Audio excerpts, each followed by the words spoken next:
नमस्कार विद्यार्थी मित्रांनो, तुम्हा सर्वांचं मिस्टर प्रोफेसर या यूट्यूब चॅनल मी स्वागत करतो. This is our video to be 23. We are discussing the previous year questions from the chapter superposition of waves. बघा, या व्हिडिओ लेक्चरमध्ये दोन्ही जे काही न्यूमरिकल्स आहेत ते न्यूमरिकल्स महाराष्ट्र CET 2023ला, ठीक आहे, म्हणजे महाराष्ट्र CET 2000 रिसेंट क्वेश्चन्स आहे. ठीक आहे, रिसेंट क्वेश्चन्स आपण स्टेप बाय स्टेप डिस्कस करण्याचा प्रयत्न करूया. सर्वप्रथम पहिल्या क्वेश्चनकडे आपण टोटल फोकस करूया. बघा, आता न्यूमरिकल नंबर फर्स्ट. बघा आता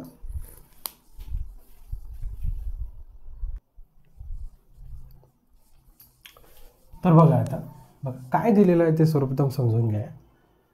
त्यानंतर क्वेश्चन ॲटोमॅटिक सॉल्व्ह होण्याचे चान्सेस मॅक्सिमम वाढतात. एकदा क्वेश्चन समजला, क्वेश्चन क्लिअर झाला की त्यांना काय म्हणायचं आहे, ही गोष्ट जर क्लिअर झाली तर तो क्वेश्चन त्याचा फायनल ॲन्सरपर्यंत आपण जाण्याचे चान्सेस मॅक्सिमम होतात.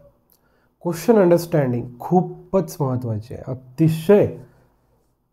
या न्यूमरिकल सेक्शनमध्ये म्हणजे जे काय आपण न्यूमरिकल्स आत्तापर्यंत करत आलेलो आहोत, एक अत्यंत महत्त्वाचं आहे की क्वेश्चन अंडरस्टँड झाला पाहिजे. एकदा त्या क्वेश्चनचं काय म्हणणं पडलं आहे हे जर कळालं तर पुढलं सोपं आहे. The second overtone of an open pipe, okay, has the same frequency as the first overtone of the closed pipe. काही हरकत नाही. Of length L, closed pipe ची लेंथ L दिलेली आहे. The length of open pipe will be. एकदम simple. बघा, त्यांचं काय म्हणणं पडलं, ओके, सेकंड ओव्हरटोन कोणासाठी? ओपन पाईपसाठी.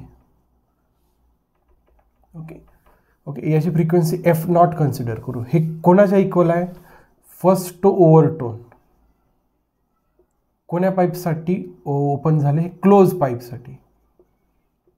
क्लोज पाईपसाठी फ्रिक्वेन्सी करू F(c). याच्या लक्षात, therefore F0 equals to FC लिहू शकतो. ओके, F0 म्हणजे समजलं ना, सेकंड ओव्हरटोन ऑफ ओपन पाईप, आणि F(c) म्हणजे फर्स्ट ओव्हरटोन ऑफ क्लोज पाईप. याचं लक्षात. ओके, आता pth ओव्हरटोनसाठी आपल्याकडे फॉर्म्युला आहे दोन्हीसाठी. ओके, ओपनसाठी आणि क्लोजसाठी. ओपनसाठी आपल्याकडे फॉर्म्युला आहे P+1 × n. याच्यासाठी फॉर्म्युला आहे आपल्याकडं 2P+1 × n.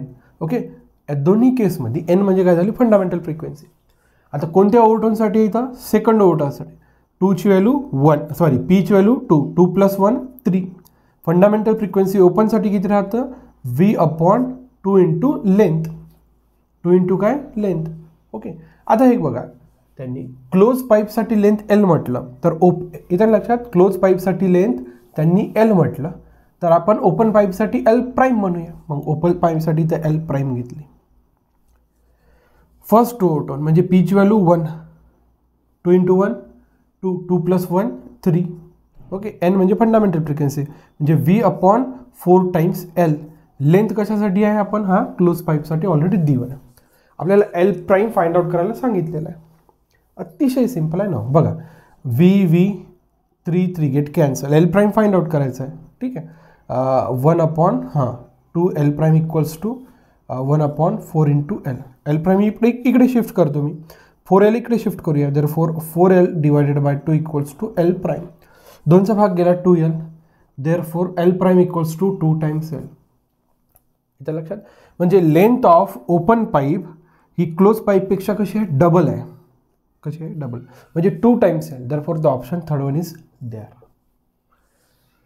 खूप काही मोठी घटनाच नाही, म्हणजे काहीच नाही. त्यांनी जे म्हटलं आहे ना, मी तेच केलं. त्यांनी जी कंडिशन्स म्हटली ती कंडिशन आपण पुट केली. मग त्या कंडिशन्सनुसार ओके, हे जे काही फॉर्म्युलाज आहे pth ओव्हरटोनसाठी, ओके, ओपन पाईपसाठी आणि क्लोज पाईपसाठी, बस ते फॉर्म्युले पुट केले. हा सेकंड ओव्हरटोन म्हणतो तो P ची व्हॅल्यू आपण 2 टाकली. इथं फर्स्ट ओव्हरटोन म्हणतो तो P ची व्हॅल्यू आपण 1 टाकली. सिंपल कॅल्क्युलेशन, अल्जेब्रा 7वी 8वीतलाही मुलगा करू शकतो. असा हा सिंपल असा क्वेश्चन. पॉज करून नोट डाऊन करा, जेणेकरून आपण न्यूमरिकल नंबर सेकंडकडे इझिली वळू शकतो. इथं लक्षात, अशा प्रकारे. चला, we are moving to the numerical number second from this video lecture. असं, चला, काही हरकत नाही. Solution for numerical second. बघा, the equation of wave is given by, काही हरकत नाही, y equals to this much, full stop. If the displacement is 5 centimetre at t equals to 0, conditions दिल्या, ठीक आहे. Then the total phase, okay, phase विचारला आपल्याला, काय विचारलं, phase at t equals to 7.5 second. बघा आपल्याला वेव्ह इक्वेशन दिलेलं आहे, y equals to 10 times sine of 2 pi small t divided by 30 plus alpha, ठीक आहे. हा वेव्ह इक्वेशन आहे, काही हरकत नाही. Okay, the wave equation is given. Okay, at y equals to 5 centimetre t is equals to 0 second. त्यांनी condition दिली आहे. ओके, म्हणजे जेव्हा टाईम 0 राहतो तेव्हा जी काही डिस्प्लेसमेंट राहतो त्या वेव्हची किती राहते ते 5. ही कंडिशन याच्यात पुट करूया. वायची व्हॅल्यू किती घ्यायची आहे, 5 इक्वल्स टू 10 साइन ऑफ टीची व्हॅल्यू किती आहे, 0. ओके, 0 मल्टिप्लाय बाय 0 अगेन 0, म्हणजे फक्त शिल्लक करायला अल्फा. येतं लक्षात. ओके, आपल्या इथं एक काम आहे, आपल्याला त्यांनी काय विचारलं बघा. देन द टोटल फेज, आपल्याला फेज अँगल विचारला आहे किती, t इक्वल्स टू 7.5 सेकंड. ठीक आहे. बघा आता हा आपल्याला फेज म्हणजे हा फाइंड आउट करायचा आहे, आपल्याला हा फाइंड आउट करायचा आहे. ओके, कोणत्या सेकंडला, 7.5 सेकंडला, म्हणजे या टीची व्हॅल्यू तर आपण 7.5 सेकंड इथं टाकू शकतो. परंतु आपल्याला अडचण कशाची आहे, अल्फा. आपल्याकडे अल्फा नाही आहे. ओके, म्हणजे या जर अल्फाची व्हॅल्यू जर आपल्याला माहिती झाली तर आपण हा फेज अँगल काढू शकतो. मग अल्फाची माहिती काढण्यासाठी त्यांनी ही कंडिशन्स दिली आहे की 0 टाईमला एवढा तो वेव्ह म्हणजे कव्हर करू शकतो डिस्टन्स. ठीक आहे. मग ही कंडिशन्स कशी दिली आहे, टू फाइंड द अल्फा. बघा इथनं आपण अल्फा फाइंड आउट करू शकतो. आता बघा 5 divided by 10 equals to sine of alpha. 5 divided by 10 म्हणजे 1/2 equals to sine of alpha. इथं लक्षात. ओके, बघा. ओके, एक लक्षात घ्या. आता आपल्याला अल्फा फाइंड आउट करायचा. ओके, म्हणजे साईनचा कोणता अँगल असा आहे, इथं लक्षात. अल्फा फाइंड आउट करणे म्हणजे काय, साईनचा कोणता अँगल आहे की ज्या अँगलला व्हॅल्यू किती राहते, 1/2. साइन 60, सिंपल आहे. Sine 60, sine 30, sorry sine 30. Sine 30 किती राहते, 1/2. इथे लक्षात. साइन 18 बरोबर आहे. साइन 30 किती राहते, 1/2. इथं लक्षात. म्हणजे याला जर याच्यासोबत कम्पेअर केलं, ओके बघा 1/2 इक्वल्स टू साइन ऑफ 30. 30 म्हणजेच आपण काय लिहितो, π/6 लिहितो, अदरवाईज 30. आता या दोघाला जर कम्पेअर केलं तर अल्फाची व्हॅल्यू किती निघाली, π/6. येतं नाही लक्षात. या केसवर अल्फाची व्हॅल्यू फाइंड आउट करणे म्हणजे काय, साईनच्या कोणत्या अँगलला व्हॅल्यू किती राहते, 1/2. साइन 30ला राहते. अल्फाची व्हॅल्यू फाइंड आउट केली, अल्फाची व्हॅल्यू इथं पुट करू शकतो आता. ठीक आहे. अल्फाची व्हॅल्यू आपल्याला किती पुट करायची आहे, π/6. ओके, आता आपल्याला फेज अँगल फाइंड आउट करायचा आहे at t equals to 7.5.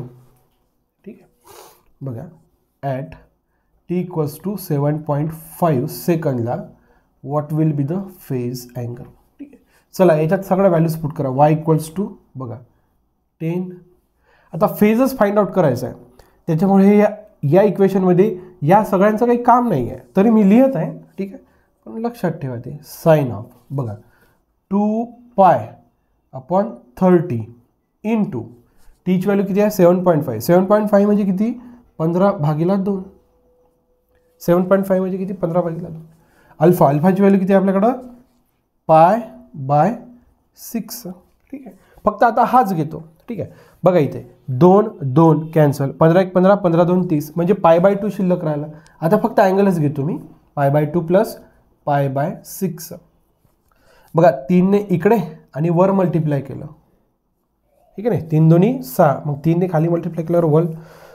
6 base काय झाला, कॉमन. 3π प्लस π म्हणजे 4 टाइम्स π, 2चा भाग गेला, 2π/3. हा झाला तुमचा फेज. किती, 2π/3. म्हणजे t इक्वल्स टू 7.5 सेकंदानंतर आपल्याकडे फेज किती राहतो, 2π/3 रॅडियन, किंवा आपण ऑर रॅड पण लिहितो. 2π/3. 2π/3. therefore the option first one is there. Question is from the Maharashtra CET 2023. याच्या लक्षात. इतका सोपा. कंडिशन्स. ओके, आपल्याला अँगल काढायचा आहे, पण अँगलमध्ये एक अडचण होती, अल्फा. अल्फासाठी त्यांनीच कंडिशन दिली. आपल्याला मेहनत घ्यायची काय, अल्फासाठी त्यांनीच कंडिशन दिली, अल्फा फाइंड आउट. मग तो अल्फा आपण त्याच्यात पुट केला फेजमध्ये. ओके, हे पूर्ण काही लिहायची गरज नाही, परंतु काय तो इक्वेशनचा भाग आहे, तर आपल्याला फक्त फेजच फाइंड आउट करायचा आहे. 2π/3 अशा पद्धतीने जर करण्याचा प्रयत्न केला तर नक्कीच सोल्युशन मिळू शकतं. तुम्हाला जर आपला उपक्रम आवडत चालला असेल तर नक्कीच मिस्टर प्रोफेसर या यूट्यूब चॅनलला लाईक शेअर सबस्क्राईब करायला विसरू नका. So thank you for watching. See in the next video.